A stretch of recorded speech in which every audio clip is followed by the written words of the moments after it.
ഖൽബിന് കിബറുണ്ടെങ്കിൽ സഹോദരങ്ങളെ വലിയ പതനമാണ് സംഭവിക്കുക. സുബ്ഹാനല്ലാഹ്, എന്താണ് ഈ കിബർ? നബി സല്ലല്ലാഹു അലൈഹി വസല്ലം നിങ്ങൾ പഠിപ്പിച്ചില്ലേ, അൽ കിബ്റു ബത്റുൽ ഹഖ് വ ഗംതുൻ നാസ്. ബത്റുൽ ഹഖ്, സത്യത്തെ അവഗണിക്കുക.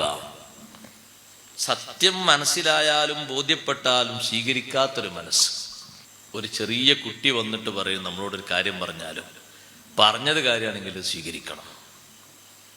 കുട്ടിയായതുകൊണ്ട് സ്വീകരിക്കാതിരിക്കരുത്. കുട്ടിയായി കരുതിയിട്ടെന്താ? ചെറിയ ആളായി കരുതിയിട്ടെന്താ? സാധാരണക്കാരനായി കരുതിയിട്ടെന്താ? ആര് പറഞ്ഞാലും സ്വീകരിക്കണം. ഹക്കാണോ? ഹക്ക് ആര് പറഞ്ഞാലും സ്വീകരിക്കണം. ഹക്ക് അവഗണിക്കുന്നത് കിബറിന്റെ ലക്ഷണം. സത്യാണ് പറഞ്ഞ് കേൾക്കാൻ കഴിയൂല, സ്വീകരിക്കാൻ കഴിയൂല, അത് കിബറല്ലേ? സഹോദരങ്ങളെ, സത്യത്തോടുള്ള അവഗണന അതങ്ങനെ തുടർന്നുകൊണ്ടിരിക്കും. അത് കിബറിന്റെ ഒരു ലക്ഷണമാണ്.